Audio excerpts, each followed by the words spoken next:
옛날 아주 먼 옛날에 호랑이가 담배를 피우고 산신령이 둔갑술을 부리던 그 시절보다도 더 오래된 때에 첩첩산중 깊은 골짜기 마을에 으리으리한 기와집 한 채가 자리 잡고 있었습니다. 이 마을은 사방이 높은 산으로 둘러싸여 있어 해가 늦게 뜨고 일찍 지는 곳이었는데 그 중에서도 마을 어귀의 가장 높은 언덕 위에 자리한 최부자 댁은 마치 산 아래를 내려다보는 거대한 짐승처럼 웅장하고 위압적인 자태를 뽐내고 있었습니다. 마을 사람들은 그 집의 기와지붕이 비를 맞으면 검은 용의 비늘처럼 번들거린다고 수군거렸고 소슬대문은 어찌나 높고 튼튼한지 대궐 문 못지않다고 입을 모아 칭송하면서도 한편으로는 두려워했습니다. 최 부자는 조상 대대로 물려받은 논밭이 끝이 보이지 않을 정도로 많아 곳간에는 쌀가마니가 썩어날 지경이었지만 그 성정은 재물만큼 넉넉하지 못해 바늘 하나 들어갈 틈 없이 깐깐하고 명예를 목숨보다 더 귀하게 여기는 사람이었습니다. 그는 자신의 집안에 티끌만한 흠집이 나는 것도 용납하지 않았기에 하인들은 숨소리조차 크게 내지 못하고 그림자처럼 조용히 움직여야만 했습니다.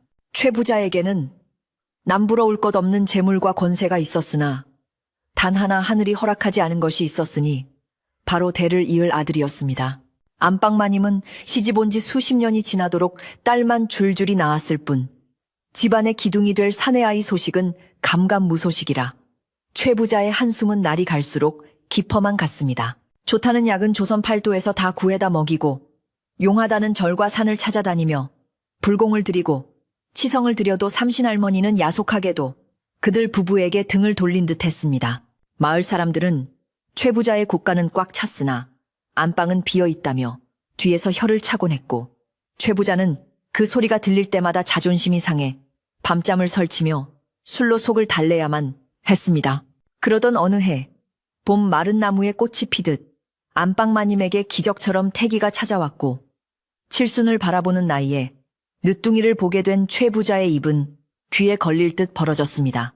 온 집안은 축제 분위기에 휩싸였고 최 부자는 태어날 아이가 아들이기만을 간절히 빌며 마을 잔치를 벌이고 가난한 이웃들에게 쌀을 나눠주며 생전 안 하던 적선까지 베풀었습니다. 10달이라는 시간은 최 부자에게 10년보다 더 길게 느껴졌고 마침내 산딸이 되어 아이가 세상 밖으로 나오려던 날 밤 하늘에서는 마치 불길한 징조처럼 억수 같은 비가 쏟아지고 천둥 번개가 요란하게 내리쳤습니다.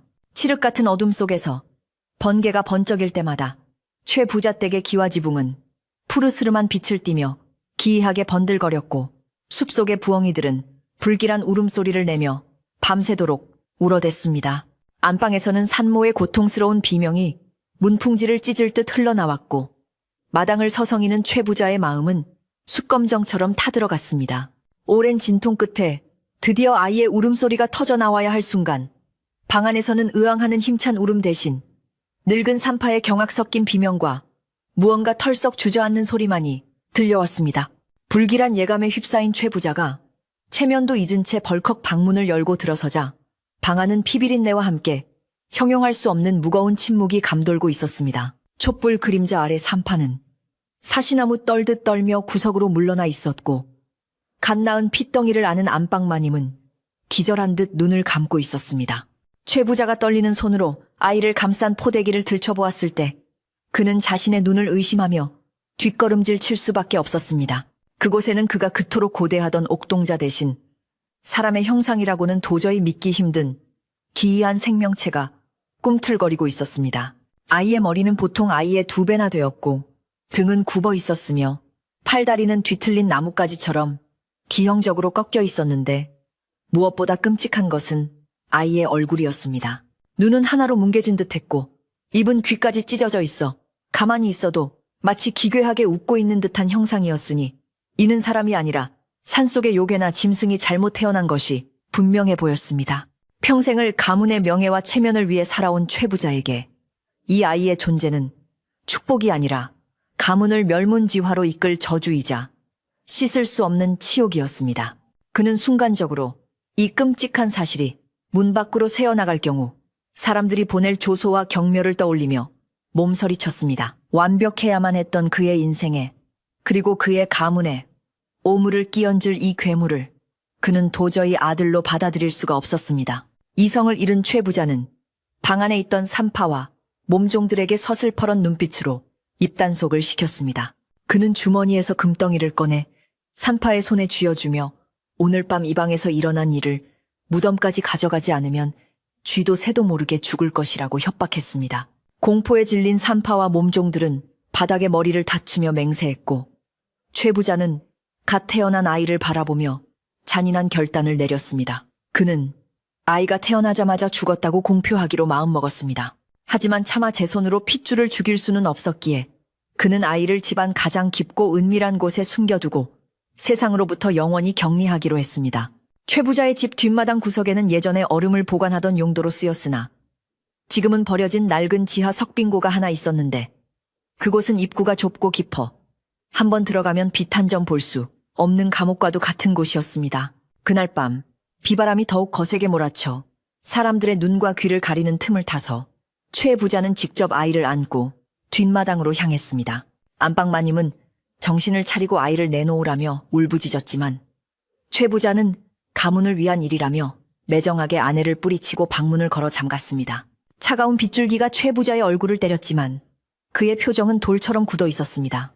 낡은 석빙고의 무거운 돌문을 밀어내자 곰팡이 냄새와 냉기가 확 끼쳐 올라왔고 그 시커먼 아가리 속으로 최 부자는 자신의 아들이자 괴물인 아이를 밀어 넣었습니다.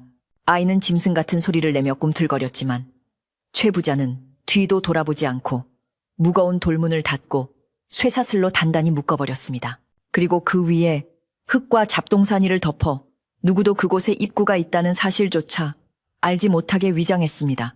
그렇게 축복받아야 할 생명은 태어나자마자 세상에서 지워졌고 차가운 땅 밑 어둠 속에 홀로 버려지게 되었습니다. 다음 날 아침 비가 그치고 맑은 해가 떴을 때 최 부자댁 대문에는 금줄 대신 하얀 상복을 입은 하인이 나와 곡소리를 내기 시작했습니다. 최 부자는 침통한 표정으로 마을 사람들에게 아이가 태어나기도 전에 뱃속에서 숨을 거두었다고 거짓을 고했습니다. 마을 사람들은 늦은 나이에 얻은 자식을 잃은 최 부자를 진심으로 동정하며 위로의 말을 건넸고 그 누구도 그 화려한 기와집 지하에 살아있는 아이가 갇혀있다는 사실을 의심하지 않았습니다. 최 부자는 빈관을 묻으며 거짓 장례를 성대하게 치러 사람들의 눈을 완벽하게 속였고 안방마님은 충격으로 말을 잃고 병석에 눕게 되었습니다. 겉으로 보기에 최 부자 댁은 슬픔에 잠긴 평범한 부잣집이었지만 그 내막을 아는 몇몇 하인들은 죄책감과 공포에 시달리며 하루하루를 가시방석에 앉은 듯 보냈습니다. 지하실에 갇힌 아이는 짐승보다 못한 대우를 받으며 생명을 이어갔습니다. 최 부자는 가장 믿을 수 있는 늙은 하인 하나만을 시켜 하루에 한 번 사람들이 잠든 새벽녘에 몰래 뒷마당 환기구를 통해 주먹밥 몇 덩이와 물을 줄에 매달아 내려주게 했습니다. 빛 한 점 들어오지 않는 그곳에서 아이는 추위와 배고픔, 그리고 지독한 고독과 싸워야 했습니다. 처음에는 갓난아이의 울음소리가 희미하게 새어나오는 듯 했으나 시간이 지날수록 그 소리는 점점 짐승의 으르렁거림이나 기괴한 신음으로 변해갔습니다. 두꺼운 돌벽과 흙더미가 소리를 막아주었기에 대낮에는 아무런 소리도 들리지 않았지만 고요한 밤이 되면 땅 밑 깊은 곳에서 무언가 긁는 소리가 미세하게 진동처럼 집 안으로 전해지곤 했습니다. 그러나 최 부자는 그 소리가 들릴 때마다 귀를 막고 억지로 잠을 청하며 자신의 죄악을 철저히 외면했습니다. 세월은 유수와 같이 흘러 어느덧 10년이라는 시간이 지났고 최 부자 댁의 위세는 예전보다 더욱 등등해졌습니다. 최 부자는 자신의 비밀을 감추기 위해 더욱더 재물을 모으고 권력을 탐하는 데 집착했고 마을 사람들에게는 엄격하고 도덕적인 양반인 척 행세했습니다. 그는 집안의 담장을 더욱 높게 쌓아 올리고 대문은 2중 3중으로 잠가 외부인의 출입을 철저히 통제했습니다. 집안에는 웃음소리가 사라지고 팽팽한 긴장감이 감돌았지만 마을 사람들은 그저 자식을 잃은 슬픔 때문에 집안 분위기가 엄숙해진 것이려니 짐작할 뿐이었습니다. 그러나 땅 밑의 아이는 죽지 않았습니다. 칠흑 같은 어둠과 습기, 썩은 내 진동하는 지하실 바닥을 기어다니며 아이는 질긴 생명력으로 살아남았습니다. 아이는 말도 배우지 못하고 사람의 정을 느껴보지도 못한 채 오직 어둠 속에서 들려오는 쥐들의 발자국 소리와 위에서 떨어지는 밥덩어리에 의지해 짐승처럼 자라났습니다. 그 아이의 외모는 자라면서 더욱 흉측하고 기괴하게 변해갔습니다. 햇빛을 보지 못한 피부는 창백하다 못해 투명하게 질려 푸른 핏줄이 훤히 비쳤고 구분 등은 더욱 솟아올라 마치 낙타의 혹처럼 되었습니다.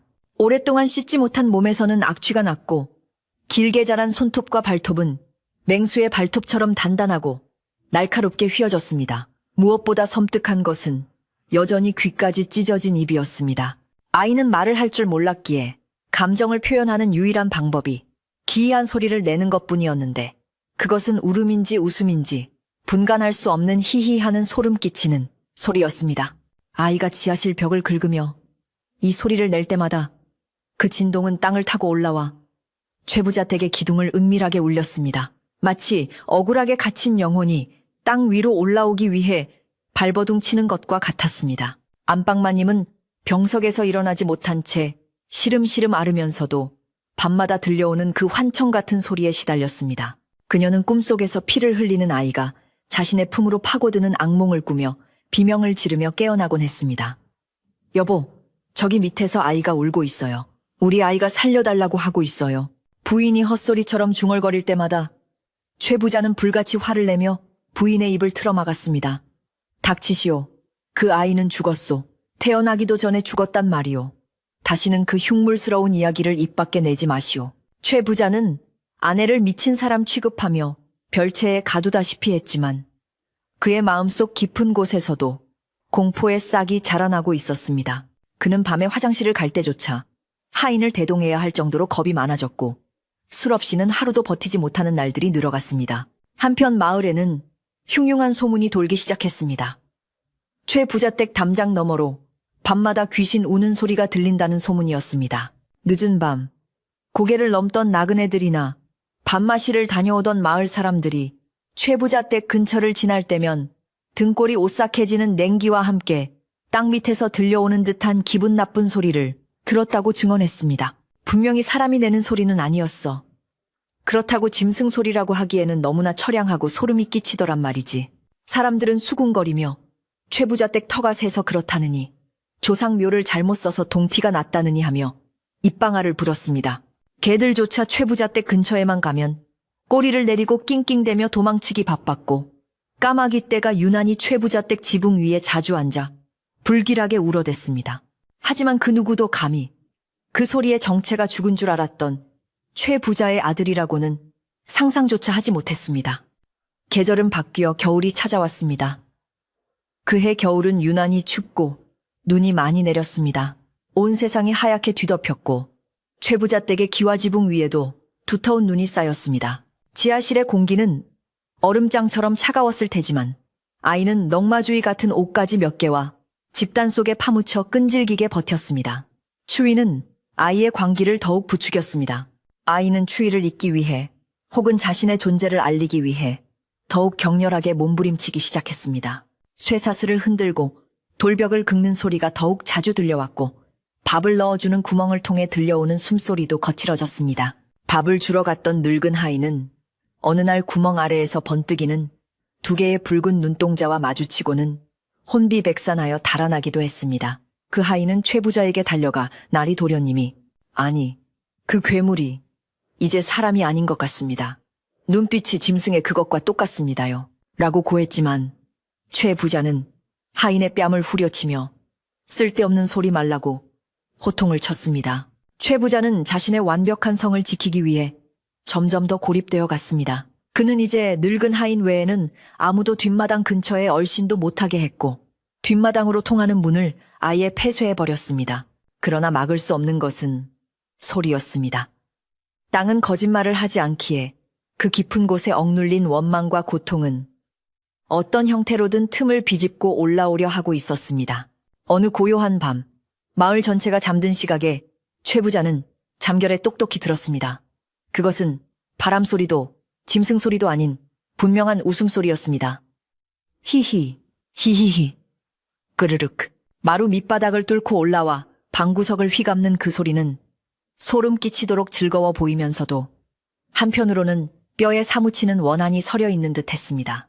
최 부자는 이불을 머리끝까지 뒤집어 썼지만 그 소리는 귓가에 맴돌며 떠나지 않았습니다. 그것은 단순한 소리가 아니라 앞으로 닥쳐올 거대한 비극의 서막을 알리는 신호탄과도 같았습니다. 이 기이한 웃음소리는 이제 최 부자 댁의 담장을 넘어 마을 사람들 귀에도 조금씩 들리기 시작했습니다. 사람들은 밤이면 문을 걸어 잠그고 밖으로 나오기를 꺼렸고 마을의 무당은 최 부자 댁을 가리키며 저 집터 아래 아주 큰 애군이 입을 벌리고 있다며 혀를 찼습니다. 하지만 최 부자는 여전히 눈과 귀를 막은 채 다가오는 파멸을 인정하려 하지 않았습니다. 그는 곧 있을 자신의 환갑잔치를 준비하며 마을 사람들의 시선을 돌리려 애썼습니다. 화려한 비단 옷을 짓고 산의 진미를 장만하며 거칠에 몰두했지만 그의 마음 한구석은 늘 불안감으로 떨리고 있었습니다. 집안의 하인들이 하나둘씩 이유 없이 알아눕거나 다치는 일이 잦아졌고 부엌의 그릇들이 저절로 깨지거나 가축들이 시름시름 앓다 죽는 변고가 잇따랐습니다. 이 모든 것이 지하실의 아이가 보내는 경고였음을 그때는 아무도 알지 못했습니다. 그렇게 최 부자 댁의 화려한 겉모습 속에는 썩어 문드러진 비밀이 토슬대로 토사가고 있었고 팽팽하게 당겨진 활시위처럼 언제 끊어질지 모르는 위태로운 평화가 유지되고 있었습니다. 이제 곧 그 웃음소리가 땅 위로 터져나오는 순간 최 부자가 평생을 바쳐 쌓아 올린 공든 탑이 무너져 내릴 것임을 예고하며 밤은 깊어만 갔습니다. 세월은 쏘아놓은 화살처럼 빠르게 지나가 어느덧 15년이라는 긴 시간이 강물처럼 흘러갔습니다. 그동안 최 부자 댁의 기와 지붕에는 검푸른 이끼가 더 짙게 내려앉았고 마당의 느티나무는 그 그림자가 집 전체를 덮을 만큼 거대하게 자라나 마치 집을 집어삼킬 듯한 기세를 하고 있었습니다. 최 부자는 이제 머리에 서리가 하얗게 내린 노인이 되었지만 그의 눈빛만은 여전히 욕심과 도끼로 번들거리고 있어 마을 사람들은 그를 마주치기만 해도 오금을 저렸습니다. 그의 곶가는 해마다 쌓이는 쌀가마니로 터져나갈 듯 했으나 이상하게도 집안의 공기는 한여름에도 서늘한 한기가 감돌아 파리 한 마리 날지 않는 적막감이 감돌았습니다. 사람들은 최 부자 댁 대문 앞을 지날 때면 이유 없이 등골이 오싹해져 걸음을 재촉하곤 했고 동네 아이들조차 공을 차다가도 그 집 담장 근처로는 얼씬도 하지 않았으니 그 집은 마을 한가운데 있으면서도 마치 외딴 섬처럼 고립되어 갔습니다. 집안의 풍경 또한 예전과는 사뭇 다른 기운이 감돌고 있었는데 하인들의 얼굴에는 웃음기가 사라진 지 오래였고 모두가 무언가에 쫓기듯 불안한 눈빛을 하고 있었습니다. 특히 해가 서산으로 넘어가고 땅거미가 질 무렵이 되면 하인들은 약속이라도 한 듯 방문을 걸어 잠그고 밖으로 나오려 하지 않았습니다.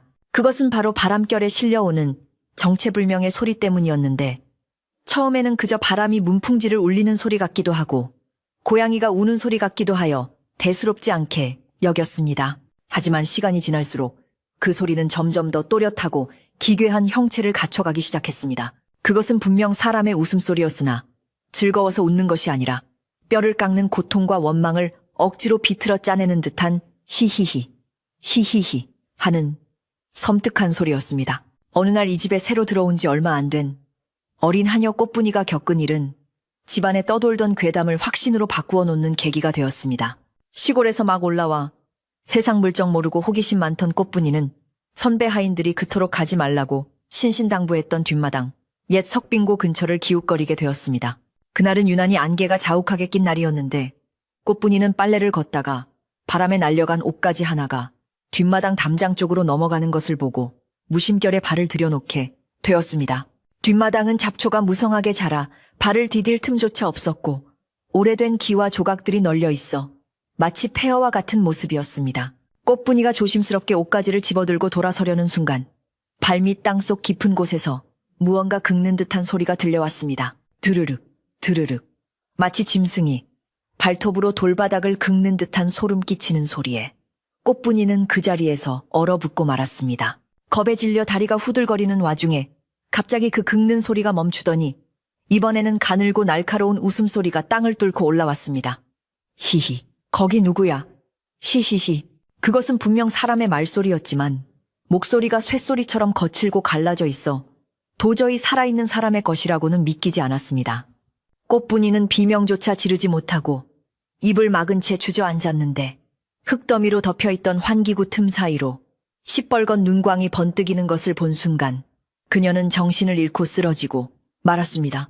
나중에 늙은 하인이 발견하여 업고 나왔을 때 꽃분이는 열병에 걸린 사람처럼 헛소리를 해대며 며칠을 알아누워야 했습니다. 꽃분이의 이야기는 삽시간에 하인들 사이로 퍼져나갔고 최 부자 댁 지하실에 땅 귀신이 산다는 소문은 기정사실이 되어버렸습니다. 하인들은 삼삼오오 모여 앉아 수군거렸습니다.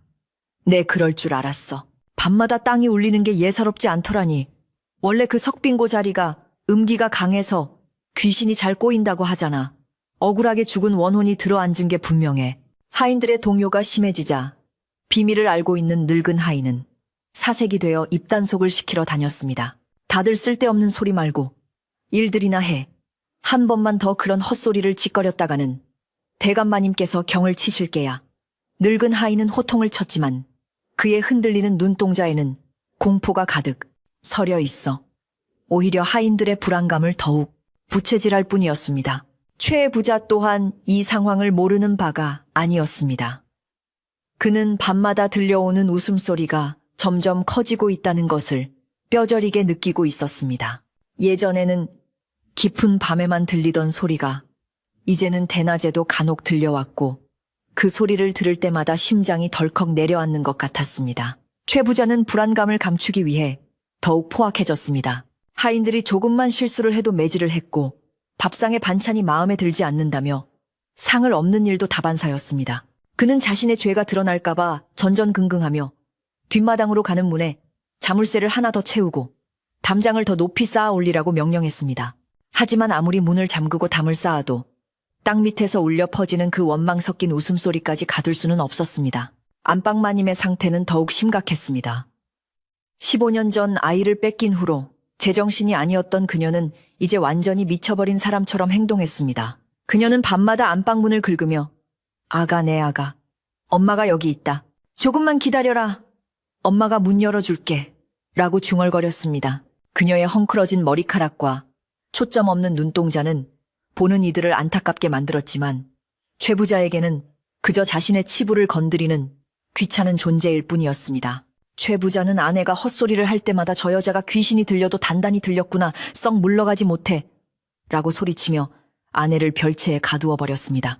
그러나 별채에 갇힌 안방마님은 창문 틈으로 뒷마당 쪽을 하염없이 바라보며 기괴한 미소를 짓곤 했는데 그 모습은 지하실에 갇힌 아이의 웃음과 묘하게 닮아 있어 섬뜩함을 자아냈습니다. 그러던 어느 날 마을에 낡은 승복을 입고 대나무 지팡이를 짚은 노스님 한 분이 시주를 받으러 나타났습니다. 그 스님은 허름한 행색이었지만 눈빛만은 형형하게 빛나고 있어 범상치 않은 기운을 풍기는 분이었습니다. 마을 어귀에서부터 집집마다 들르며 목탁을 두드리던 스님은 최 부자댁 대문 앞에 이르러 갑자기 발걸음을 멈추었습니다. 스님은 굳게 닫힌 소슬 대문을 올려다보며 미간을 찌푸리더니 대문 기둥에 손을 대고 한참을 눈을 감고 서 있었습니다. 지나가던 마을 사람들이 스님 왜 그러십니까 하고 묻자 스님은 낮은 목소리로 이 집 터가 울고 있구나. 땅속에서 피눈물이 솟구치고 있어. 라고 알 수 없는 말을 중얼거렸습니다. 스님의 말은 곧바로 하인들을 통해 최 부자의 귀에 들어갔습니다. 평소 미신을 믿지 않는 척하며 유학자 행세를 하던 최 부자였지만 도둑이 제발 저린다고 가슴이 철렁 내려앉았습니다. 최 부자는 짐짓 환한 표정을 지으며 대문 밖으로 뛰쳐나갔습니다. 어디서 온 땡중이 남의 집 대문 앞에서 재수없는 소리를 짓거리는 게냐. 당장 썩 꺼지지 않으면 관아에 고발하여 곤장을 맞게 할 테다. 최 부자는 하인들을 시켜 소금을 뿌리게 하며 스님을 내쫓으려 했습니다. 하지만 스님은 조금도 물러서지 않고 오히려 최 부자의 눈을 똑바로 응시하며 준엄하게 꾸짖었습니다. 대감 손바닥으로 하늘을 가릴 수는 없는 법입니다. 땅속에 묻어둔 것이 싹을 틔워 이제 곧 열매를 맺으려 하는데 어찌하여 아직도 깨닫지 못하고 욕심만 채우려 하십니까? 최 부자는 스님의 정곡을 찌르는 말에 등줄기에 식은땀이 흘렀지만 자존심 때문에 더욱 악을 썼습니다. 이 늙은 중이 노망이 났나? 내 집에 무엇을 묻어뒀다고 헛소리냐? 여봐라, 이 미친 중을 당장 끌어내라. 하인들이 머뭇거리며 다가오자 스님은 긴 한숨을 내쉬며 혀를 찼습니다. 인과응보라. 뿌린 대로 거두는 법이니 피할 수 없는 화가 코앞에 닥쳤구나. 오늘 밤 달이 붉게 물들면 그 울음소리가 대문을 넘을 것이니 부디 마음의 준비나 하시오. 스님은 그 말을 남기고 뒤도 돌아보지 않고 표표히 사라졌습니다. 최 부자는 스님의 뒷모습을 보며 분을 사기지 못해 씩씩거렸지만 쥐고 있는 주먹은 덜덜 떨리고 있었습니다. 스님이 남긴 붉은 달과 울음소리라는 말이 귓가에 맴돌아 불안감을 떨쳐버릴 수가 없었기 때문입니다. 그날 밤 스님의 예언처럼 하늘에는 핏빛을 띤 붉은 달이 떠올랐습니다. 밤바람은 칼날처럼 매섭게 불어와 마당의 나뭇가지를 흔들어댔고 그 그림자들은 마치 귀신의 손톱처럼 창호지 문을 긁어댔습니다. 최 부자는 사랑방에 앉아 곰방대를 물고 있었지만 마음이 심란하여 도저히 안정을 찾을 수가 없었습니다. 술상을 들여오라. 호통을 쳐 독한 술을 연거푸 들이켰지만 취기는커녕 정신이 더욱 맑아지고 청각이 예민해질 뿐이었습니다. 그때였습니다. 바람 소리가 잠시 잦아든 순간 마루 밑바닥을 타고 진동과 함께 그 소리가 다시 들려왔습니다. 히히, 아버지, 히히, 나 여기 있어요. 히히히. 이번 소리는 지금까지 들었던 그 어떤 소리보다 명확하고 또렷했습니다. 마치 바로 옆방에서 속삭이는 것처럼 선명하게 들려오는 그 목소리에 최 부자는 곰방대를 떨어뜨리고 말았습니다. 아버지라고 부르는 소리. 그것은 15년 전 자신이 버린 그 괴물이 낸 소리가 분명했습니다. 지능이 없다고 생각했던 짐승처럼만 여겼던 그 아이가 말을 배웠다는 사실. 그리고 자신을 아버지라 부르고 있다는 사실은 최 부자에게 공포를 넘어선 경악을 안겨주었습니다. 어떻게 저 깊은 어둠 속에서 누구의 가르침도 없이 말을 익힐 수 있었단 말인가. 이것은 인간의 능력이 아니었습니다. 분명 원한에 사무친 악귀가 되어가고 있는 것이 틀림없었습니다. 최 부자는 공포를 이기기 위해 촛대를 들고 벌벌 떨며 일어섰습니다. 이대로 가만히 있다가는 미쳐버릴 것만 같아 직접 눈으로 확인하고 단속을 해야겠다고 생각했습니다. 그는 아무도 모르게 뒷마당으로 통하는 비밀문을 열고 나갔습니다.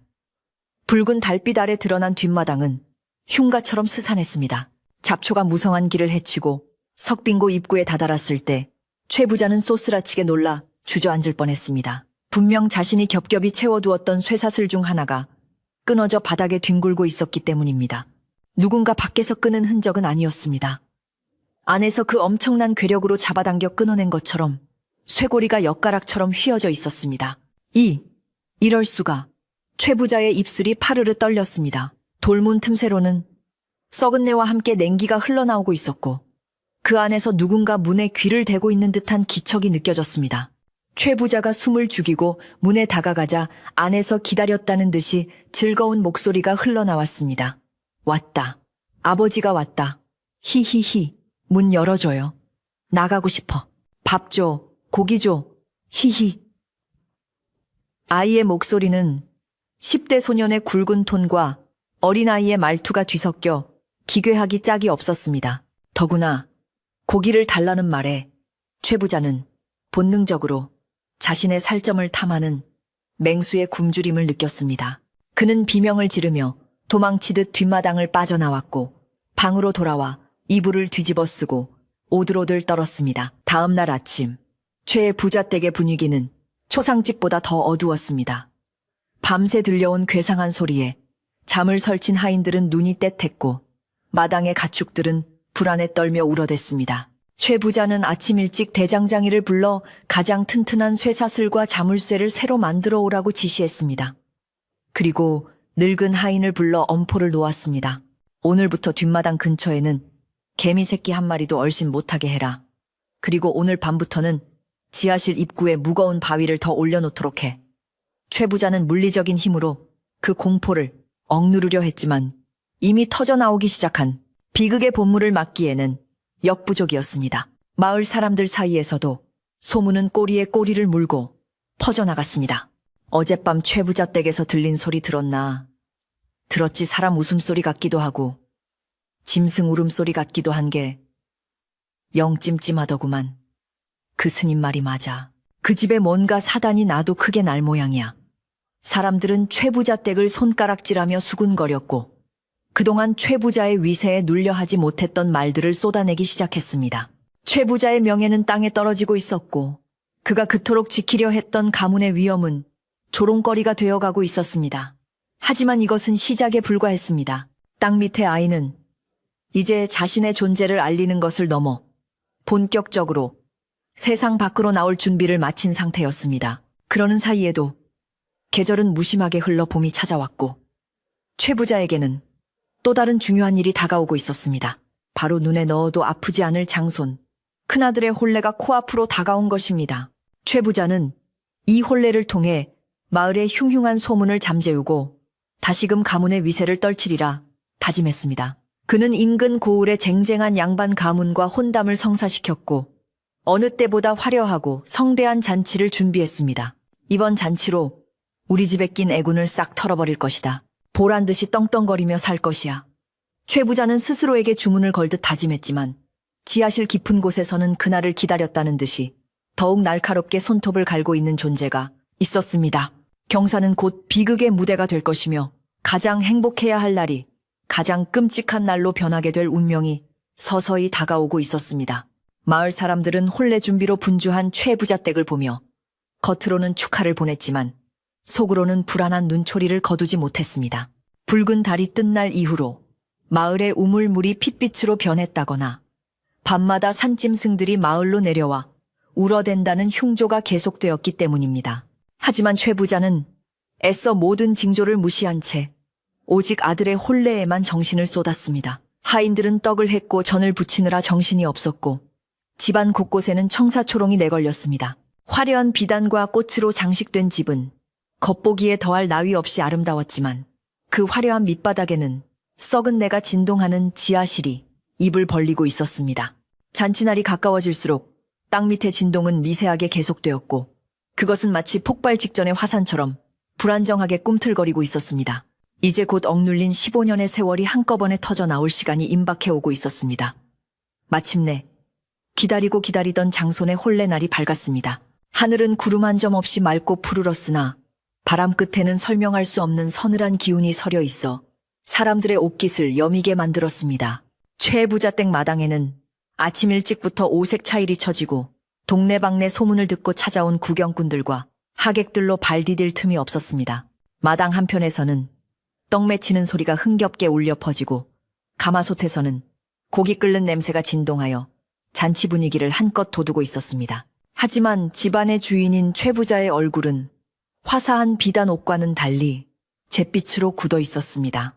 그는 혹여나 오늘 같은 날 땅 밑에서 불길한 소리가 들려올까봐 노심초사하며 악공들에게 풍악을 쉴 새 없이 크게 울리라고 지시했습니다. 꽹과리와 징소리가 요란하게 마당을 메웠지만 최 부자의 귓가에는 여전히 환청 같은 웃음소리가 윙윙거리고 있었습니다. 신랑인 장소는 훤칠한 키에 사모관대를 쓰고 늠름한 자태를 뽐내며 말을 타고 대문 안으로 들어섰습니다. 마을 처녀들은 신랑의 잘생긴 얼굴을 보며 붉어진 얼굴을 감추느라 바빴고 어르신들은 최 부자 댁의 대가 이렇게 훌륭하게 이어지게 되었다며 칭찬을 아끼지 않았습니다. 연지곤지를 찍은 신부가 가마에서 내려 조심스럽게 마당으로 들어서자 잔치의 흥겨움은 절정에 달했습니다.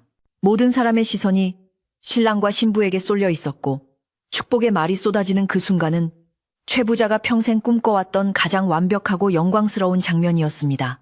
그는 잠시나마 지하의 존재를 잊고 안도의 한숨을 내쉬며 흐뭇한 미소를 지으려 애썼습니다. 그러나 호사다마라 했던가 그 완벽한 평화는 폭풍 전야의 고요함에 불과했습니다. 전례를 알리는 집례자의 홀기 소리가 엄숙하게 울려 퍼지고 신랑 신부가 맞절을 하려던 바로 그 찰나였습니다. 갑자기 맑던 하늘에 먹구름이 몰려오는가 싶더니 땅바닥 깊은 곳에서부터 쿵, 쿵 하는 둔탁한 진동이 울려 퍼지기 시작했습니다. 처음에는 많은 사람들이 모여 발을 구르니 그런가 보다 했지만 진동은 이내 마당에 흙먼지를 일으킬 정도로 강해졌습니다. 사람들의 웅성거림이 커지는 가운데 풍악 소리조차 뚫고 나오는 그 소름 끼치는 소리가 들려왔습니다. 히히, 형님, 장가가요 히히, 나도 보고 싶어, 히히히. 그것은 분명 사람의 목소리였으나 지옥의 밑바닥에서 끓어오르는 듯한 악의와 광기가 가득 차 있어 듣는 이들의 피를 얼어붙게 만들었습니다.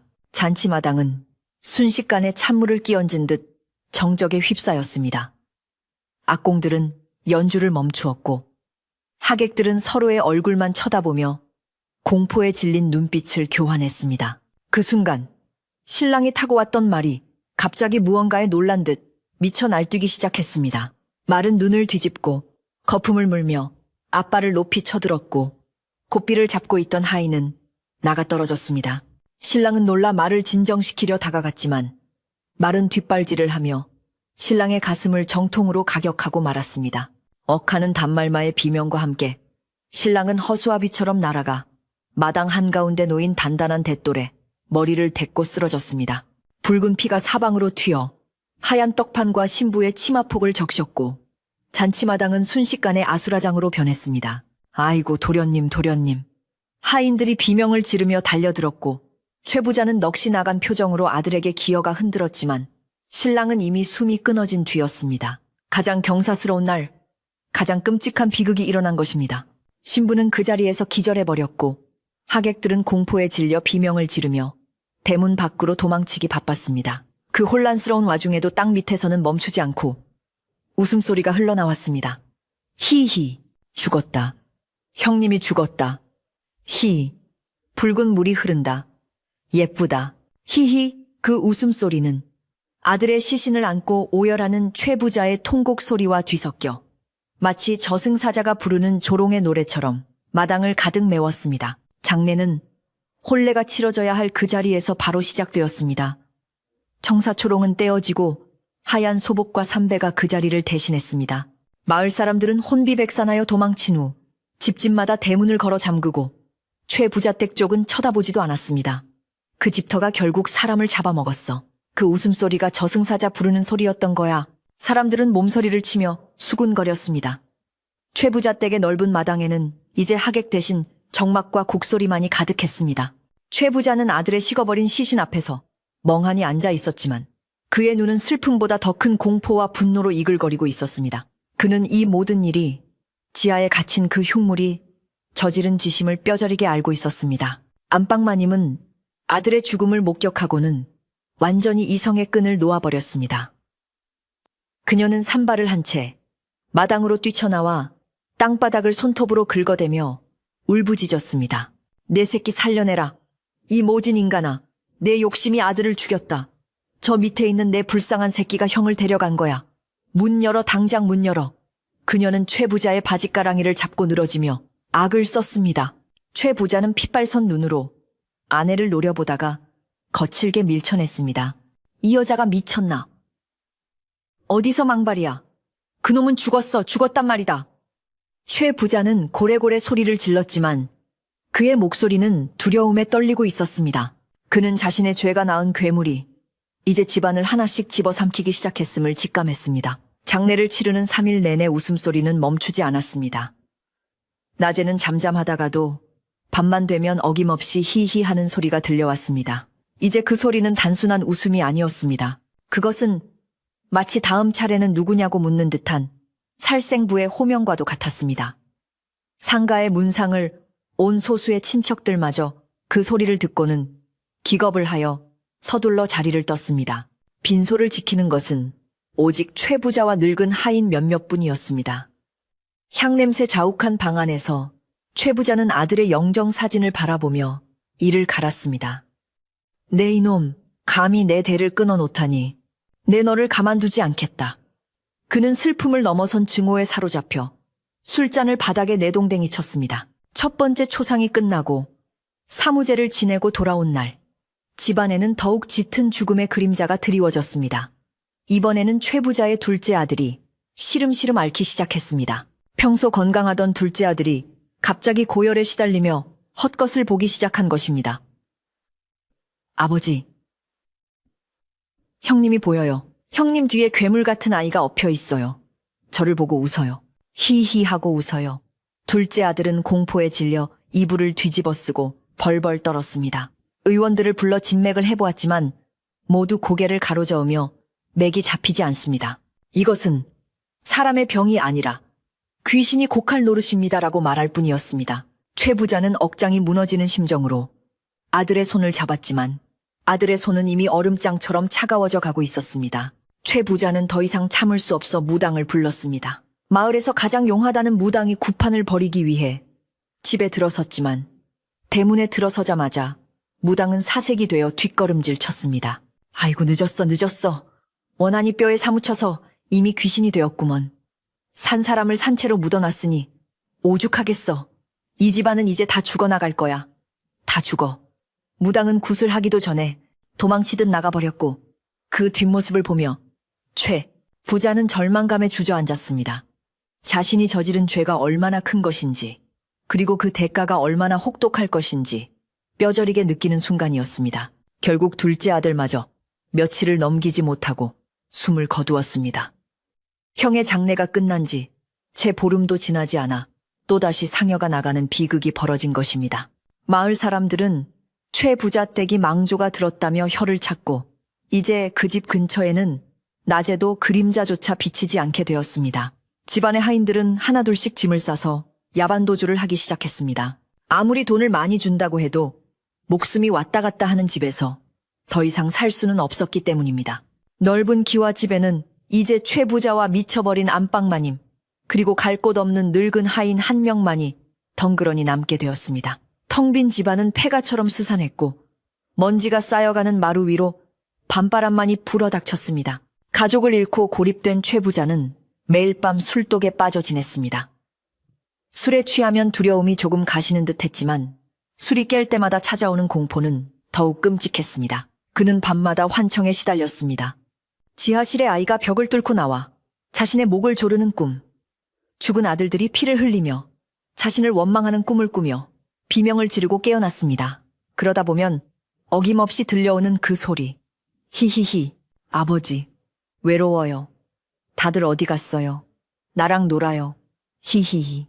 아이의 목소리는 이제 너무나 또렷해서 마치 방문 바로 밖에서 말하는 것 같았습니다. 최 부자는 방문을 걸어 잠그고 단도를 품에 안은 채 뜬 눈으로 밤을 지새웠습니다. 그러던 어느 비오는 밤, 안방마님의 방에서 찢어지는 듯한 비명소리가 들려왔습니다. 최 부자가 깜짝 놀라 달려가 보니 안방마님이 사라지고 없었습니다. 방문은 활짝 열려 있었고 빗물이 들이닥쳐 방바닥을 적시고 있었습니다. 불길한 예감에 휩싸인 최 부자는 늙은 하인과 함께 횃불을 들고 빗속을 뚫고 밖으로 나갔습니다. 그들이 향한 곳은 본능적으로 뒷마당이었습니다. 빗줄기가 거세게 몰아치는 가운데 뒷마당의 풀숲 사이로 희끄무레한 형체가 보였습니다. 그것은 흙투성이가 된 채 맨손으로 땅을 파고 있는 안방마님이었습니다. 그녀는 석빙고의 환기구 쪽 땅을 미친 듯이 파헤치며 울부짖고 있었습니다. 아가, 엄마가 여기 왔다. 조금만 참아라. 엄마가 꺼내줄게. 안방마님의 손톱은 다 깨져 피가 흐르고 있었지만 그녀는 고통도 느끼지 못하는 듯 했습니다. 최 부자가 다가가 말리려 했지만 그녀는 남편을 알아보지도 못하고 밀쳐내며 더욱 거칠게 땅을 팠습니다. 그때 땅 밑에서 아이의 웃음소리가 다시 들려왔습니다. 히히, 엄마, 손이 차가워. 따뜻한 거죠. 히히. 그 소리에 안방마님은 그래 엄마가 안아줄게 하며 환기구 구멍에 얼굴을 들이밀었습니다. 그 순간 최 부자는 보았습니다. 구멍 안에서 튀어나온 사람의 것이라고는 믿기 힘든 길고 흉측한 손이 안방마님의 머리채를 휘어잡는 것을 말입니다. 악하는 짧은 비명과 함께 안방마님의 고개가 기괴하게 꺾이며 환기구 쪽으로 처박혔습니다. 최 부자와 늙은 하인이 달려들어 그녀를 끌어내려 했지만 안에서의 힘은 상상을 초월했습니다. 한참의 실랑이 끝에 안방마님은 축 늘어진 채 바닥으로 쓰러졌습니다. 그녀의 숨은 이미 끊어져 있었고 얼굴에는 공포와 함께 묘한 해방감이 서린 미소가 굳어 있었습니다. 최 부자는 빗물과 진흙 범벅이 된 아내의 시신을 안고 망연자실했습니다. 이제 정말 그에게 남은 것은 아무것도 없었습니다. 두 아들도 아내도 가문의 명예도 모두 사라지고 오직 끔찍한 저주와 업보만이 그의 곁에 남았습니다. 빗줄기는 더욱 거세져 하늘에 구멍이라도 난 듯 퍼부어댔습니다. 최 부자는 아내의 시신을 늙은 하인에게 맡기고 비틀거리는 걸음으로 일어섰습니다. 그의 눈동자는 광기로 번들거렸고 입가에는 실성한 듯한 웃음이 걸려 있었습니다. 그래, 다 가져가라. 다 가져가. 하지만 나도 이대로는 못 죽는다. 내 손으로 끝을 내주마. 그는 헛간으로 달려가 커다란 도끼를 집어들었습니다. 더 이상 숨길 것도 지킬 것도 없어진 그는 지옥의 문을 직접 열기로 결심한 것입니다. 그 괴물을 죽이고 자신도 죽으리라. 그것만이 이 지긋지긋한 공포를 끝내는 유일한 길이라 생각했습니다. 늙은 하인은 도끼를 든 주인의 모습에 기겁하며 말렸습니다. 날이 안 됩니다. 그러지 마십시오. 지금 문을 열면 큰일 납니다. 하지만 최 부자는 하인을 발로 걷어차고는 쇠사슬이 묶인 석빙고의 돌문을 향해 성큼성큼 걸어갔습니다. 번개가 번쩍이며 도끼날을 시퍼렇게 비추었고 천둥 소리가 최 부자의 고함을 삼켰습니다. 나와라. 이 악귀 같은 놈아. 네가 이기나 내가 이기나 해보자. 도끼가 쇠사슬을 내리찍는 소리가 캉하고 밤 공기를 갈랐습니다. 불꽃이 튀고 쇠사슬이 튕겨나갔지만 최 부자는 멈추지 않고 미친 듯이 도끼질을 해댔습니다. 돌문 안에서는 이제 웃음소리가 아니라 짐승의 포효 같은 괴성이 들려오며 문이 덜컹거리기 시작했습니다. 그날 밤 마을 사람들은 최 부자 댁 쪽에서 들려오는 굉음과 비명소리에 이불을 뒤집어 쓰고 밤새 떨었습니다. 그것은 단순한 천둥 소리가 아니라 하늘이 노하고 땅이 뒤집히는 소리였습니다. 최 부자가 마지막 쇠사슬을 끊어내고 육중한 돌문을 밀어 젖히려는 순간 그동안 어둠 속에 갇혀있던 엄청난 기운이 밖으로 쏟아져 나올 준비를 마쳤습니다. 15년간 응축된 원한과 도끼, 그리고 뒤틀린 생명력이 세상과 마주하는 순간이었습니다. 이제 곧 드러날 진실 앞에서 최 부자의 운명은 바람 앞에 등불처럼 위태로웠고 밤은 그 어느 때보다 깊고 어두웠습니다. 비바람이 휘몰아치는 칠흑 같은 어둠 속에서 최 부자는 도깨비에 홀린 사람처럼 도끼를 휘둘렀습니다. 번개가 칠 때마다 그의 그림자가 기괴하게 늘어지며 담벼락을 타고 넘실거렸고 빗물에 젖은 그의 옷자락은 무겁게 쳐져 그의 움직임을 방해했지만 광기에 사로잡힌 그를 막을 수는 없었습니다. 쇠사슬이 하나둘 끊어져 나갈 때마다 쇠조각이 튀어 그의 얼굴에 상처를 냈지만 그는 고통조차 느끼지 못하는 듯 했습니다.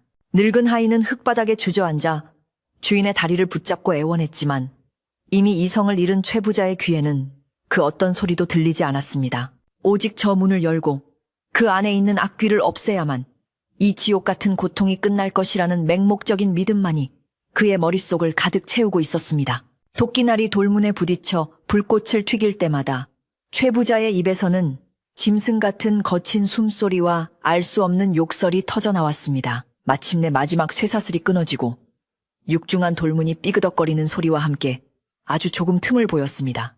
그 틈 사이로 수십 년간 묵혀있던 지하의 눅눅하고 썩은 공기가 훅 하고 뿜어져 나왔는데 그것은 단순한 악취가 아니라 죽음과 원망이 뒤섞인 비릿한 냄새였습니다. 최 부자는 도끼를 옆으로 집어던지고 맨손으로 돌문 틈을 잡고 젖먹던 힘까지 짜내어 밀기 시작했습니다. 손톱이 뒤집히고 손가락 마디마디가 비명을 질렀지만 그는 멈추지 않았습니다. 열려라. 열려. 네, 이놈. 오늘 너 죽고 나 죽자. 그의 절규가 천둥 소리에 묻힐 즈음 돌문은 쿠르릉 하는 굉음을 내며 활짝 열렸습니다. 그 소리는 마치 지옥의 입구가 열리는 소리처럼 웅장하고도 공포스러웠습니다. 문이 열리자마자 칠흑 같은 어둠이 아가리를 벌리고 최 부자를 기다리고 있었습니다. 최 부자는 다시 도끼를 집어들고 비틀거리며 어둠 속을 노려보았습니다. 번개가 하늘을 가르며 순간적으로 석빙고 안을 대나처럼 환하게 비추었습니다. 그리고 그 찰나의 순간 최 부자는 보았습니다. 그가 그토록 두려워하고 증오했던 괴물의 실체를 말입니다. 하지만 그곳에 있는 것은 뿔 달린 악귀도 사람을 잡아먹는 맹수도 아니었습니다. 구석에 웅크리고 앉아 빛이 무서워 두 손으로 얼굴을 가리고 있는 뼈만 앙상하게 남은 기형적인 형체의 사람이 있을 뿐이었습니다.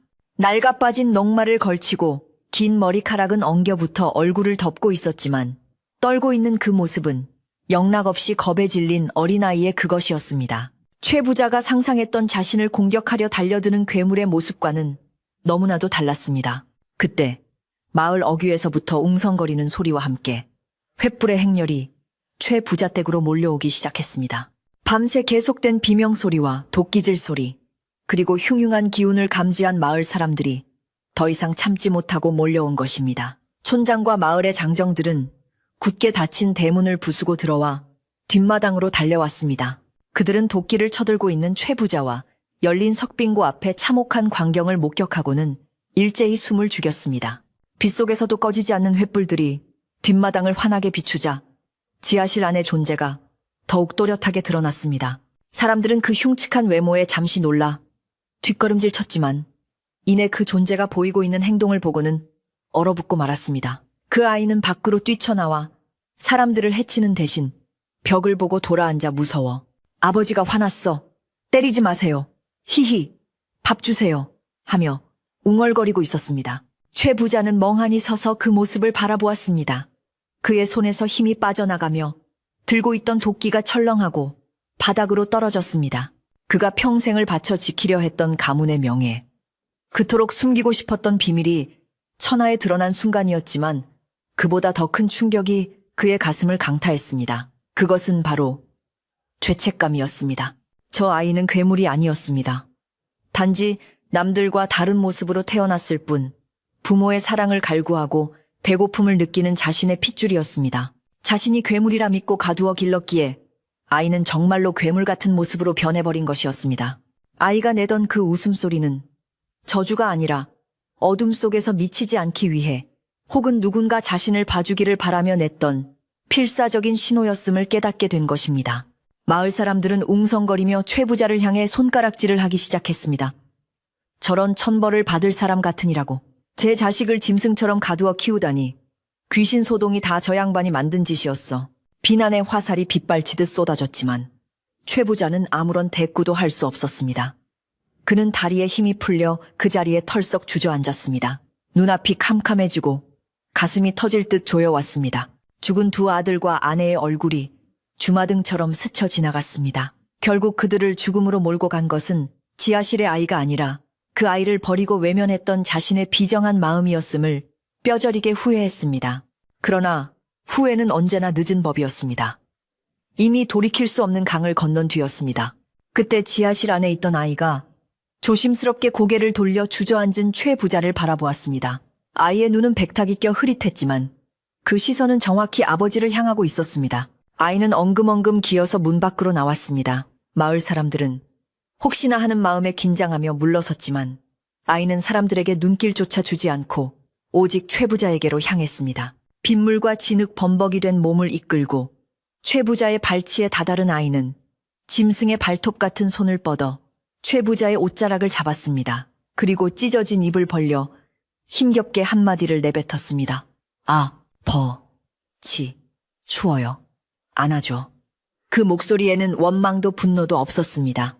그저 본능적인 그리움만이 담겨 있을 뿐이었습니다.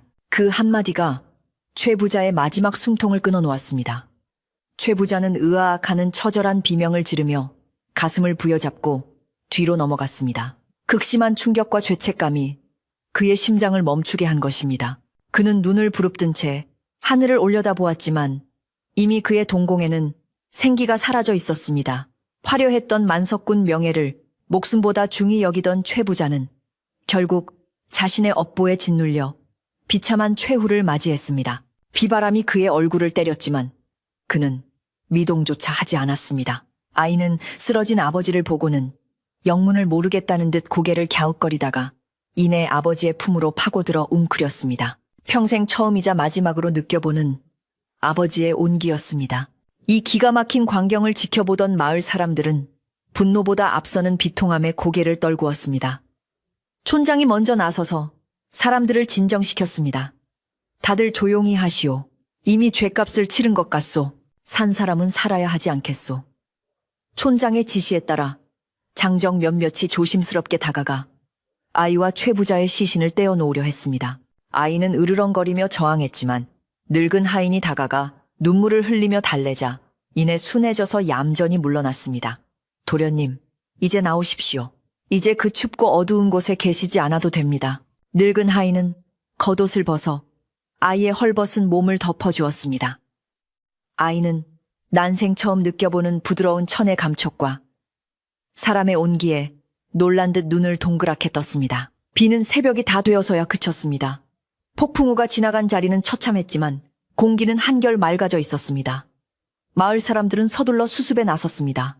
최 부자의 시신은 수습되어 사랑방으로 옮겨졌고 며칠 전 죽은 아내의 시신과 나란히 눕혀졌습니다. 화려했던 기와집은 이제 주인을 모두 잃고 텅 비어버렸지만 아이러니하게도 그 집을 감싸고 있던 음산한 기운은 거짓말처럼 사라졌습니다. 밤새도록 들려오던 그 섬뜩한 웃음소리도 더 이상 들리지 않았습니다. 지하실의 문은 활짝 열려 있었고 그 안으로 아침 햇살이 비스듬히 스며들기 시작했습니다. 수십 년 만에 처음으로 그 어둠의 공간에 빛이 들어온 것입니다. 사람들은 아이를 데리고 마당 한가운데 평상에 앉혔습니다. 씻기고 새 옷을 입혀놓으니 비록 기형적인 모습은 여전했지만 괴물이라기보다는 병든 사람의 모습에 가까웠습니다. 마을의 아낙네들은 혀를 차며 따뜻한 죽을 쑤어왔습니다. 부모 잘못 만나서 이게 무슨 고생이람. 배고팠지. 이거라도 좀 먹어보렴.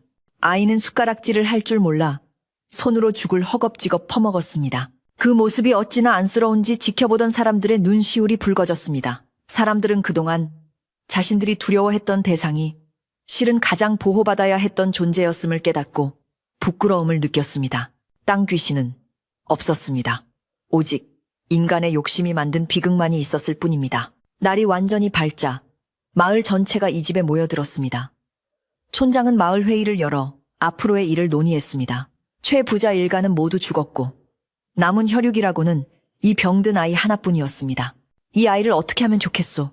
누군가 묻자 늙은 하인이 무릎을 꿇고 나섰습니다. 제가 모시겠습니다. 제가 그동안 죄를 짓는 심정으로 밥을 날랐습니다. 제 남은 생은 이 도련님을 돌보며 속죄하고 싶습니다. 최 부자댁 재산이면 이 아이 하나 먹여 살리는 데는 부족함이 없을 것입니다. 마을 사람들은 모두 고개를 끄덕이며 동의했습니다. 아무도 그 재산을 탐내지 않았습니다. 그 재산이 어떤 대가를 치르고 남은 것인지 너무나 잘 알고 있었기 때문입니다. 오후가 되자 마을 사람들은 힘을 합쳐 뒷마당의 흉물을 치우기 시작했습니다. 지하실 입구를 막고 있던 썩은 나무와 잡동사니를 걷어내고 무너진 담장을 정리했습니다. 그리고 오랫동안 닫혀있던 최부자 댁의 모든 문과 창문을 활짝 열어 젖혔습니다. 묵은 먼지가 바람에 날려가고 햇볕이 집안 구석구석을 비추었습니다. 음지에서 자란 이끼들은 햇볕을 받자 서서히 말라가기 시작했습니다. 아이는 평상에 앉아 멍하니 그 광경을 바라보고 있었습니다.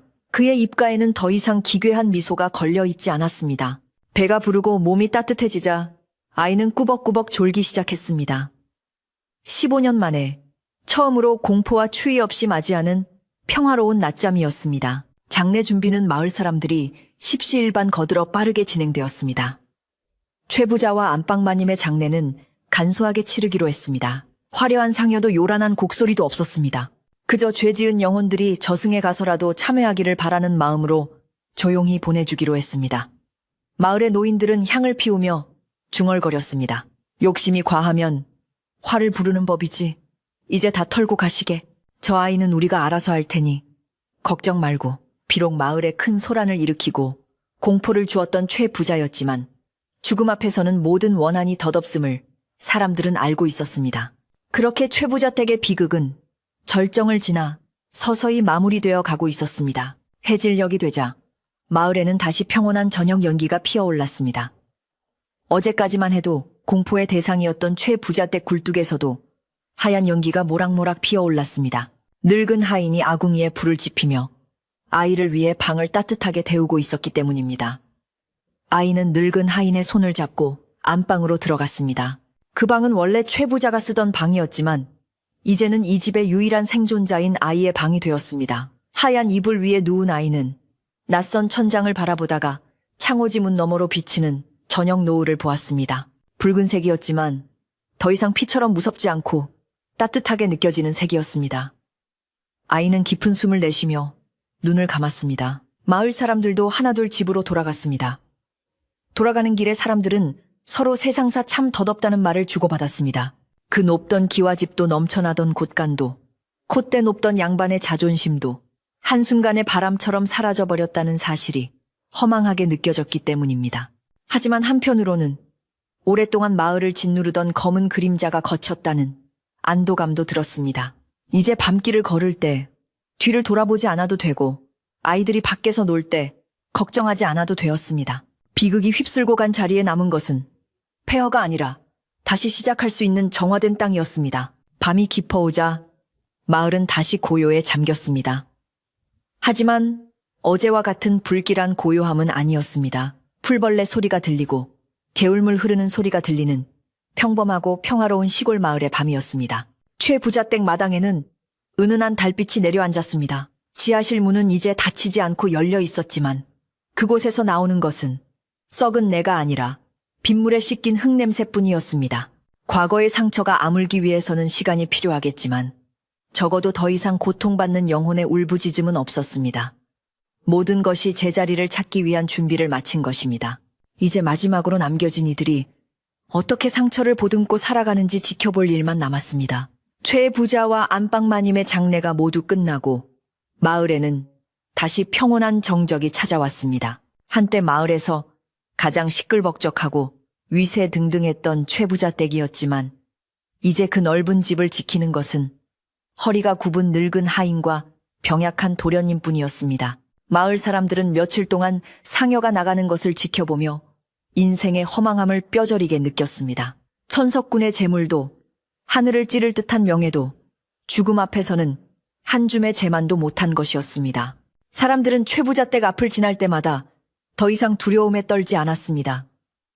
대신 담장 너머로 보이는 텅 빈 마당을 향해 안쓰러운 눈길을 보내며 혀를 찰 뿐이었습니다. 집안을 감싸고 있던 검은 기운은 주인의 죽음과 함께 거짓말처럼 흩어져 사라졌고 그 자리를 대신한 것은 늦가을의 쓸쓸하고도 차분한 바람 소리뿐이었습니다. 늙은 하인은 남은 생을 오직 도련님을 위해 바치기로 맹세했습니다. 그는 가장 먼저 그 끔찍했던 기억이 서려 있는 뒷마당의 석빙고를 처리했습니다. 마을 장정들의 도움을 받아 그 깊고 어두운 구덩이를 흙으로 꼼꼼하게 메워버렸습니다. 15년간 아이를 가두고 괴물로 만들었던 지옥의 아가리가 서서히 흙으로 덮여가는 모습을 보며 하인은 뜨거운 눈물을 흘렸습니다. 그리고 그 위에 봉분을 만들지 않고 평평하게 다진 뒤 봄이 되면 예쁜 꽃들이 피어날 수 있도록 꽃씨를 잔뜩 뿌렸습니다. 이제 그곳은 어둠의 공간이 아니라 생명이 피어나는 양지 바른 화단이 될 것이었습니다. 하인은 도련님의 손을 잡고 그 위를 밟으며 말했습니다. 도련님, 이제 나쁜 기억은 모두 저 땅 밑에 묻혔습니다. 다시는 나오지 못할 겁니다. 아이는 늙은 하인의 말을 알아들었는지 모르는지 그저 다져진 흙을 발로 꾹꾹 밟으며 해맑게 웃었습니다. 도련님, 아니, 이제는 이 집의 주인이 된 아이는 늙은 하인의 지극정성, 어린 보살핌 속에서 조금씩 사람의 모습을 되찾아갔습니다. 처음에는 숟가락을 쥐는 법도 몰라 음식을 손으로 집어먹고 방바닥에 엎드려 자려 했지만 하인은 실은 내색 하나 없이 하나하나 차근차근 가르쳤습니다. 햇볕을 보지 못해 창백하고 약했던 피부는 날마다 마당에 나가 볕을 쬐면서 조금씩 혈색이 돌기 시작했습니다. 굽었던 등은 완전히 펴지지는 않았지만 지팡이에 의지해 두 발로 서서 걸을 수 있게 되었습니다. 무엇보다 달라진 것은 눈빛이었습니다. 짐승처럼 경계하고 불안해하던 눈빛은 사라지고 세상 모든 것이 신기하다는 듯 호기심 어린 순수한 눈빛으로 바뀌었습니다. 마을 아이들이 담장 너머로 기웃거려도 더 이상 숨지 않고 손을 흔들어줄 정도로 마음의 문도 열렸습니다. 최 부자가 평생을 바쳐 모았던 그 막대한 재산은 아이러니하게도 그가 죽고 나서야 비로소 가치 있게 쓰이기 시작했습니다. 늙은 하인은 도련님의 이름으로 마을의 가난한 이웃들에게 쌀과 옷감을 아낌없이 나누어 주었습니다. 흉년이 들면 곳간을 활짝 열어 굶주리는 사람이 없게 했고 마을의 다리가 끊어지거나 제방이 무너지면 재물을 내어 고쳐주었습니다. 사람들은 처음에는 최 부자의 재산이라 꺼림칙해 했으나 순박한 도련님과 헌신적인 늙은 하인의 진심을 알고는 고마운 마음으로 받았습니다. 마을 사람들은 입을 모아 칭송했습니다. 아비는 인색한 구두쇠였으나 그 아들은 살아있는 부처로구나. 최 부자가 그토록 원했던 명예와 칭송은 그가 죽고 나서야 그의 아들을 통해 비로소 이루어지게 된 것입니다. 사람들은 이제 그 집을 최 부자 댁이 아니라 착한 도련님 댁이라고 부르기 시작했습니다. 계절은 어김없이 돌고 돌아 몇 번의 겨울이 지나고 다시 따뜻한 봄이 찾아왔습니다. 뒷마당 옛 석빙고가 있던 자리에는 하인이 뿌렸던 꽃씨들이 싹을 틔워 노랗고 빨간 꽃들이 만발했습니다. 이름 모를 들꽃들이 바람에 흔들릴 때마다 향긋한 꽃내음이 집안 가득 퍼졌습니다. 도련님은 매일 그 꽃밭 앞 팻마루에 앉아 하루를 보내곤 했습니다. 나비가 날아오면 손을 뻗어 잡으려 하기도 하고 따뜻한 봄볕에 꾸벅꾸벅 조는 모습은 평화롭기 그지없었습니다. 예전에 들리던 그 섬뜩한 히히히 웃음소리는 이제 허허허 하는 넉넉하고 편안한 웃음소리로 변해 있었습니다. 그 웃음소리를 들을 때마다 늙은 하인은 마당을 쓸다 말고 흐뭇한 미소를 지으며 눈시울을 붉히곤 했습니다. 지옥 같았던 과거가 마치 전생의 일인 양 아득하게 느껴지는 평온한 나날들이었습니다. 세월은 유수와 같이 흘러 어느덧 10년이 지나고 20년이 지났습니다. 도련님을 지극정성으로 모시던 늙은 하인도 세월의 무게를 이기지 못하고 어느 날 밤 잠자듯이 조용히 세상을 떠났습니다. 평생을 주인집을 위해 그리고 마지막에는 불쌍한 도련님을 위해 헌신했던 충직한 삶이었습니다. 도련님은 하인의 싸늘한 손을 잡고 하염없이 눈물을 흘렸습니다. 예전처럼 발작하거나 소리를 지르지 않고 가슴 깊은 곳에서 우러나오는 슬픔으로 조용히 흐느껴 울었습니다. 마을 사람들이 모여들어 하인의 장례를 정성껏 치러주었습니다. 도련님은 상주가 되어 지팡이를 짚고 하인의 무덤 앞을 끝까지 지켰습니다. 비록 지능은 모자랐지만 자신을 지켜주었던 유일한 버팀목이 사라졌다는 상실감만은 누구보다 깊게 느끼고 있었습니다. 하인이 떠난 후 도련님은 홀로 그 넓은 기와집에 남게 되었습니다. 하지만 그는 외롭지 않았습니다. 마을 사람들이 번갈아 가며 들러 밥을 챙겨주었고 동네 아이들이 마당에 들어와 놀아주었기 때문입니다. 도련님은 이제 머리가 희끗한 노인이 되어가고 있었습니다. 그는 하인이 가르쳐준 대로 아침이면 일어나 마당을 쓸고 꽃밭에 물을 주며 소박한 일상을 이어갔습니다. 화려했던 기와집은 주인의 손길이 닿지 않는 곳부터 서서히 낡아가기 시작했습니다. 단청은 벗겨지고 기와 틈에는 잡초가 자라났지만 그것은 흉가가 되어가는 과정이 아니라 자연의 일부로 돌아가는 과정처럼 보였습니다.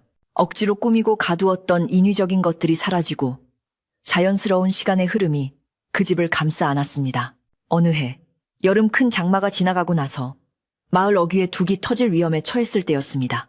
마을 사람들은 발을 동동 구르며 어쩔 줄 몰라 했는데 그때 도련님이 집안 깊숙이 보관해 두었던 문서 하나를 촌장에게 건넸습니다. 그것은 최 부자가 남긴 땅 문서 중 가장 비옥한 논 몇마지기였습니다. 도련님은 어눌한 말투로 이거 팔아서 고쳐요 라고 말했습니다. 촌장과 마을 사람들은 그 마음에 감동하여 눈물을 흘렸습니다. 그 돈으로 둑을 고치고도 남아 마을 회관을 짓고 마을의 흉년까지 해결할 수 있었습니다. 사람들은 도련님을 마을의 어르신으로 깍듯이 모셨습니다. 비록 몸은 불편하고 말은 어눌했지만 그 마음만은 누구보다 맑고 고귀했기 때문입니다. 최 부자가 쌓은 업보는 아들의 선행으로 깨끗이 씻겨 내려가고 있었습니다. 시간은 멈추지 않고 흘러 도련님도 어느덧 칠순을 바라보는 나이가 되었습니다. 그의 등은 더욱 굽어 땅과 가까워졌고 걸음걸이는 느려졌습니다. 이제 그는 대부분의 시간을 뒷마당 꽃밭에 앉아 보냈습니다. 옛날 자신이 갇혀 있었던 그 땅 위에서 이제는 흐드러지게 핀 꽃들을 바라보며 그는 무슨 생각을 했을까요? 원망도 슬픔도 기쁨도 모두 흙으로 돌아가 꽃으로 피어난다는 것을 느꼈을지도 모릅니다. 어느 맑은 가을날 따뜻한 햇살이 내리쬐는 오후였습니다. 도련님은 여느 때처럼 꽃밭 앞 갯마루에 기대앉아 있었습니다. 붉게 물든 단풍잎 하나가 바람에 실려와 그의 무릎 위에 살포시 내려앉았습니다. 그는 그 단풍잎을 집어들고 가만히 들여다보다가 옅은 미소를 지으며 천천히 눈을 감았습니다. 마치 긴 소풍을 끝내고 집으로 돌아가는 아이처럼 평온한 얼굴이었습니다. 마을 사람들이 그를 발견했을 때 그는 이미 숨을 거둔 뒤였습니다. 고통의 흔적은 전혀 없었고 입가에는 편안한 미소가 걸려 있었습니다. 15년을 어둠 속에 갇혀 살았고 나머지 평생을 속죄하듯 베풀며 살았던 그의 기구한 삶이 마침내 평화로운 안식을 찾은 것입니다. 마을 전체가 슬픔에 잠겼습니다. 사람들은 그를 최애 부자와 안방마님 묘소 옆 그리고 늙은 하인의 묘소 곁에 나란히 묻어주었습니다. 살아서는 받지 못했던 부모의 사랑을 죽어서라도 실컷 받으라는 뜻이었습니다. 장례식 날 하늘에서는 보슬비가 내렸지만 사람들은 그것이 슬픔의 눈물이 아니라 그의 마지막 가는 길을 축복하는 정화수라고 믿었습니다. 주인 잃은 최부자 댁은 그 후로 급격히 허물어지기 시작했습니다. 돌봐줄 사람이 없으니 지붕이 내려앉고 담장이 무너지는 것은 순식간이었습니다. 하지만 마을 사람들은 그 집을 헐어버리지 않고 그대로 두었습니다. 자연이 그 집을 완전히 품을 때까지 기다려주기로 한 것입니다. 해가 가고 달이 가면서 기둥은 썩어 흙이 되고 주춧돌은 이끼에 덮였습니다. 화려했던 붉은 기와 조각들은 흙 속에 묻혀 마치 붉은 꽃잎처럼 보였습니다. 집터에는 쑥부쟁이와 개망초가 무성하게 자라나 숲과 하나가 되었습니다. 이제 그곳이 예전에 으리으리한 만석군의 집이었다는 것을 아는 사람은 마을의 노인들 뿐이었습니다. 세월이 아주 많이 흘러 마을에는 새로운 사람들이 태어나고 또 늙어갔습니다. 옛 최부자댁 터는 이제 아이들의 놀이터가 되었습니다. 아이들은 풀숲에 숨바꼭질을 하고 무너진 담장돌 위에 올라가 뛰어놀았습니다. 가끔 아이들이 땅을 파다가 깨진 기와 조각이나 녹슬지 않은 숟가락 하나를 발견하면 마을 어르신들은 평상에 앉아 옛날 이야기를 해주곤 했습니다. 옛날에 여기 아주 부자가 살았단다. 욕심이 아주 많아서 벌을 받았지만 그 아들이 아주 착해서 마을을 구했지. 사람은 욕심을 부리면 안 되고 마음을 곱게 써야 복을 받는 법이란다. 아이들은 눈을 동그랗게 뜨고 그 이야기를 들으며 고개를 끄덕였습니다. 무서운 전설은 사라지고 교훈이 담긴 옛 이야기만이 남아 전해지게 된 것입니다. 어느 날 밤 달이 휘영청 밝은 밤이었습니다. 마을을 지나던 나그네가 옛 집터 근처에서 잠시 쉬어가다가 신기한 광경을 목격했습니다. 폐허가 된 집터 한가운데서 반딧불이 수천 마리가 날아올라 춤을 추고 있는 것이었습니다. 그 불빛들은 마치 누군가를 위로하듯 또는 축제를 벌이듯 환상적인 빛의 군무를 이루었습니다. 나그네는 홀린 듯 그 광경을 바라보다가 바람결에 실려오는 희미한 소리를 들었습니다. 그것은 비명도 울음도 기괴한 웃음소리도 아니었습니다. 허허허, 허허허 하는 세상, 모든 근심을 내려놓은 듯한 넉넉하고 따뜻한 웃음소리였습니다. 나그네는 그 소리에 마음이 편안해져 그 자리에서 단잠을 잤다고 합니다. 이제 이야기는 끝을 맺으려 합니다. 높고 화려했던 기와 집은 흙으로 돌아갔고 사람들의 기억 속에서도 희미해졌지만 그 땅에 서려있던 한과 슬픔은 긴 세월과 사람들의 따뜻한 마음으로 모두 치유되었습니다. 욕심은 한낮의 꿈결같이 덧없으나 생명을 귀하게 여기는 마음은 흙 속에 묻힌 씨앗처럼 언젠가는 반드시 꽃을 피운다는 것을 그 집터에 피어난 들꽃들이 말해주고 있습니다.